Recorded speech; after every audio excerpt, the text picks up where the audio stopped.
Last year, my ex-husband falsified financial documents and decided to leave me for another woman. Oddly enough, I felt a sense of relief when it happened. From the outside, our marriage might have looked stable, but on the inside, it was completely empty. For years, I felt broken down due to the emotional and financial strain he put on me. He had a habit of secretly using large sums on credit cards for his online gambling, betting, leaving me struggling to pay our bills and deep in debt. Whenever I confronted him about his addiction, he turned it around on me, blaming me for being too petty and not letting him relax. No matter what I did, it was never good enough for him. Everything I did seemed to annoy him or make him angry. I would try to plan trips for us or organize family evenings in hopes of spending quality time together, but he was never interested. He would complain or get upset, preferring to stay home, playing games, or scrolling news feeds. Eventually, I stopped trying to include him in anything, which of course led to more complaints from him. He accused me of reducing our family life to a boring schedule, even though he showed no interest in participating in the first place. After some time, he began spending nights away from home. Initially, he would say he was staying with business partners, someone I hardly knew, but when I asked questions, he became irritated and told me that my suspicions were a sign of my paranoia. When my ex-husband decided he wanted a divorce, I found myself in a mix of emotions. On one hand, I was really worried about what my life would look like after the divorce. On the other hand, I couldn't help but feel relieved that there was an end in sight to our unhappy marriage. I made it a point to carefully read all the documents his lawyer sent over. It turned out his lawyer wasn't very careful, making a lot of mistakes in the paperwork. These ended up delaying our divorce hearing by several months. Every time I spotted a mistake, I would send the documents back without signing them. Then his office would have to correct and resend them, but often they would make new mistakes or repeat the old ones. There were some pretty big mistakes in the paperwork, too. They misspelled my last name, got our marriage date wrong, and even mistakenly listed our collectible vinyl records as an asset that we had sold long ago. They included a demand for alimony to his mother, listed an abandoned rural property we didn't own, and even suggested a settlement involving transferring rights to my personal investment portfolio of $300,000, which he had never funded. One of the drafts even had his new girlfriend's name incorrectly spelled, which I found so funny, I laughed about it in the car. It took about 7 drafts before they managed to fix most of these mistakes, but even the final draft that was submitted to the court still had major errors in it. This whole process was frustrating, but also a bit amusing because of the sheer number and basic nature of the mistakes.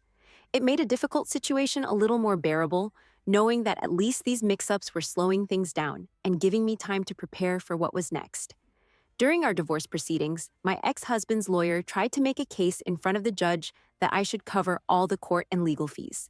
However, I was able to make a strong argument against this. I pointed out that many of the delays in the process were due to the numerous mistakes on their end, not mine. There were so many inaccuracies in the paperwork they sent me that it took longer to get everything sorted out. Because of this, the judge did not make me pay those fees. After we got divorced, my ex-husband moved in with the woman he left me for. It turns out she's not nearly as stable as she seemed and was constantly unemployed. Once I changed all my banking passwords, he suddenly lost access to my funding. He quickly realized just how much he relied on my income to support his non-working lifestyle, which was a bit of a shock to him. To make matters worse, he was responsible for paying the taxes on the family house, which belonged to his parents. Because he wasn't making the payments, the house almost got seized due to a huge tax debt. His father came to me desperate for help. He told me that if I wanted to stay in the house, I'd need to cover the back payments he missed, which added up to about $25,000 for several months of unpaid taxes. I didn't have that kind of money just lying around, so I suggested buying the house from his parents instead to save it from seizure.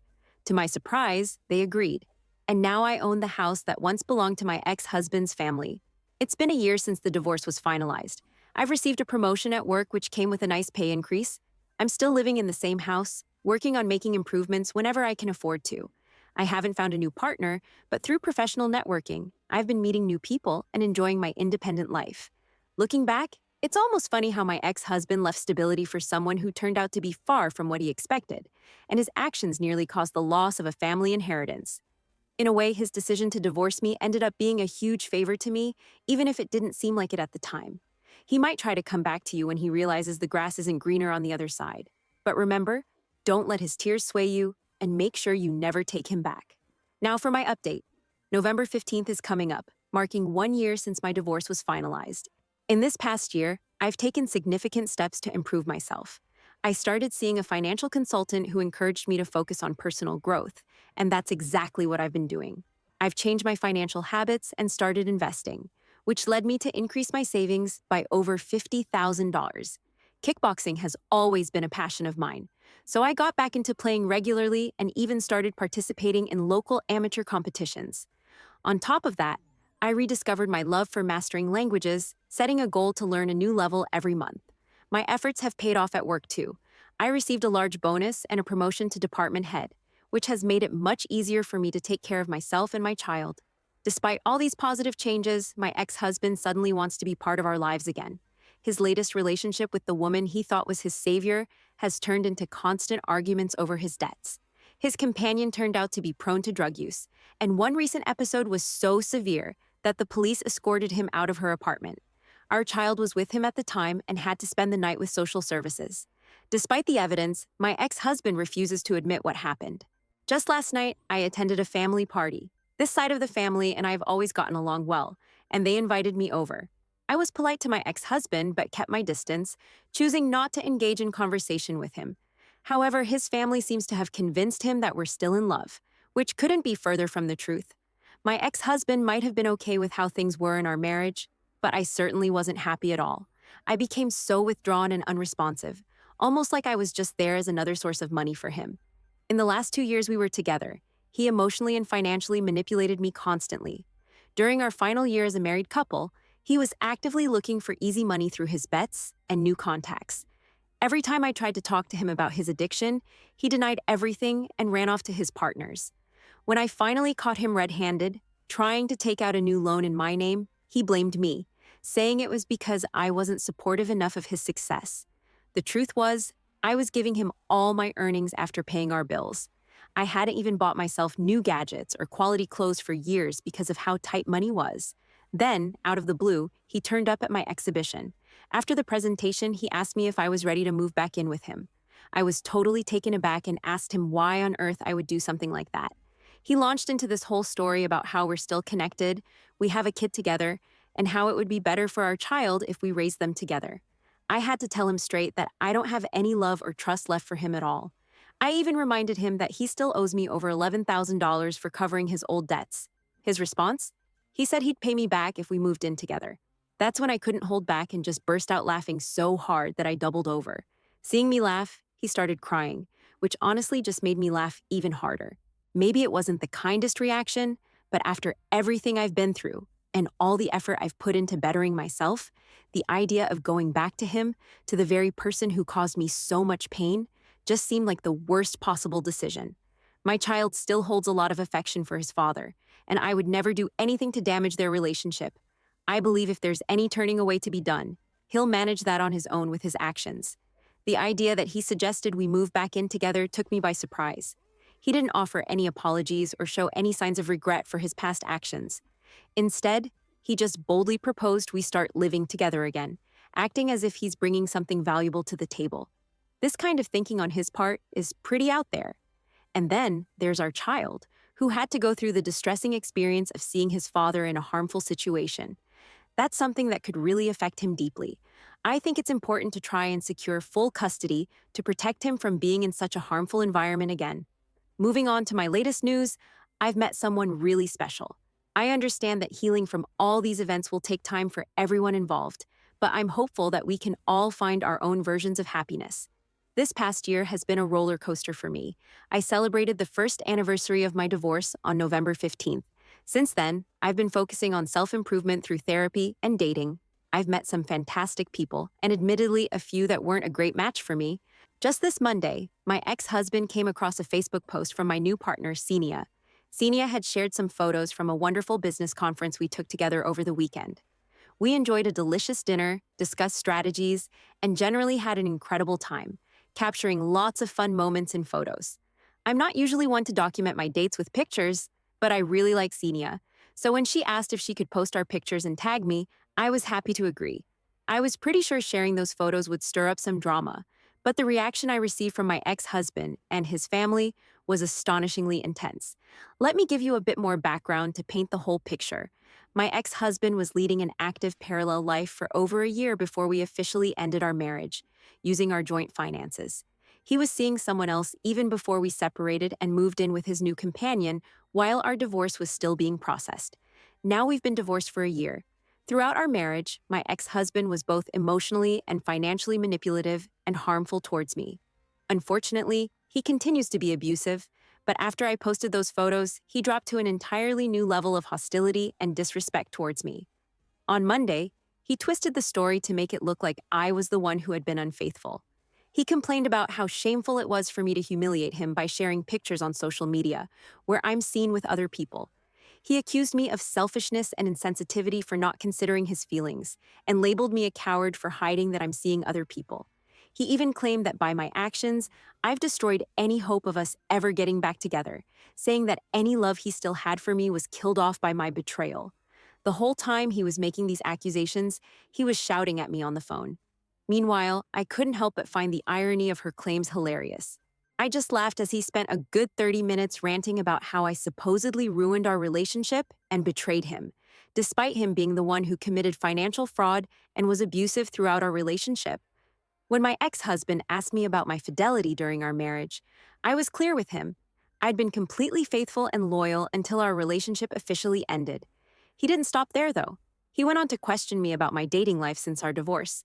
That made me laugh even more, and I firmly told him that my personal life is no longer his concern, since we're not together anymore. I pointed out to him that just as I don't meddle in his debts and affairs, he has no right to intrude into mine. Despite my attempt to set this boundary, he bombarded me with a series of really hurtful and offensive text messages, attacking me and my current partner, Senia. He even threatened to send Senia direct messages to tell her all sorts of negative things about being married to me. I told him he was welcome to try if he thought it would make any difference. Then my ex-husband mentioned wanting to meet Senia in person to see what kind of woman she is, suggesting that Senia must be a terrible person for supposedly breaking up a happy marriage. That's when I really had to question his grasp on reality. I reminded him bluntly that our marriage had ended over a year ago, and it was he who had financial schemes, left me for someone else, and filed for divorce. At this point, my ex-husband broke down crying. Through his tears, he confessed that he had been holding on to hope that we might somehow reconcile. He complained that it was unfair I had moved on and found someone else to spend time with, insisting that I should be focusing on doing things with him and our child, as if we were still a family. This whole conversation highlighted just how disconnected from reality my ex-husband had become, seemingly unable to accept the consequences of his own actions that led to the end of our marriage. My ex-husband recently confessed to me that he's unhappy in his current relationship with his partner, mentioning that she treats him poorly and constantly demands money. Honestly, I wasn't surprised by this revelation, but hearing about his problems doesn't bring me any satisfaction. In fact, I really don't have any feelings for him anymore, and I have no desire to get back together with him. I'd prefer it if we didn't have to interact at all. But on a brighter note, my life is going really well right now. I found happiness with my partner, Senia. She brings so much joy into my life, and I always look forward to spending time with her. We're even planning a business together soon. I'm aware that sharing photos of our trip might trigger a negative reaction from my ex-husband. But to me, living my life happily is worth any backlash. It's clear to me now that my ex-husband has always tried to make me out to be the bad guy, which is a classic narcissistic behavior. To those giving me advice, you're right. I should keep our interactions strictly about our child and avoid getting dragged into long, pointless conversations with him. And yes, I'm prepared for the possibility that he might try to spread lies about me, but I'm focusing on moving forward positively. Now for a bit of a reflection. 2 years on, the day everything changed for me was March 21st, 2022. That late night in 2021, I discovered not just one financial crime, but evidence of another scheme, and possibly more after 23 years of marriage. I spent a year trying to mend our relationship, but his ongoing issues with addiction, aggressive debts, and secretive behavior, like finding a third secret phone he was using for bets, made it impossible to continue trying to reconcile. The final straw in my marriage came when he filed an anonymous tax complaint against my company with the authorities, which could have destroyed my career. That terrifying moment made me decide to end things once and for all. I filed for divorce in April, and by June, it was all over. The relief I felt was enormous. It was like I had been given a second chance at life. Up until that point, I hadn't fully grasped just how much stress and fear I had been living with. Looking back, I can see all the mistakes I made after discovering his betrayal. I reacted all wrong. Instead of taking time to process everything, I rushed into trying to fix our relationship without addressing the underlying issues. We didn't seek family counseling immediately, which was a huge oversight. By the time we did start therapy, it was already too late to make any difference. Our child had already lost all respect for his father, and I was left feeling a mix of devastation, humiliation, anger, and grief. I was barely getting through the days, feeling like a zombie. In April of last year, I was overwhelmed by the number of people who reached out to offer their support after my ex-husband launched a smear campaign against me in professional networks. He accused me of everything under the sun, from incompetence and fraud to stealing a significant amount of money from our joint fund. Of course, he conveniently left out his own actions. I responded by posting a short public service announcement to clear my name, stating that none of the accusations were true. I understood if some people felt they needed to distance themselves from me, but I also hoped others would be willing to give me the chance to prove my innocence. Meanwhile, I focused on improving myself. I got in shape, completing a difficult marathon. I also made a significant career move, taking on a new role that came with a promotion and status. I had plans to enjoy a summer of revenge by casually dating through phone apps. During this time, an old business partner reached out to me. He lived far away and was going through a similar breakup, having discovered his partner's betrayal about 6 months after mine. We started checking in with each other regularly, offering support and understanding. When I had to travel to Kiev for work, we found ourselves texting one night, catching up and sharing our experiences. I had been looking forward to experiencing some new art galleries during my stay, talking up how exciting the 2 nights ahead of me were going to be. But contrary to what I initially thought, my summer didn't turn out to be filled with a series of casual flings. Instead, what unfolded was a summer filled with shared hikes in the mountains, touring antique book markets, since he enjoys rare books, and simply having a great time, the likes of which I hadn't experienced in years. As summer transitioned into fall, our relationship deepened.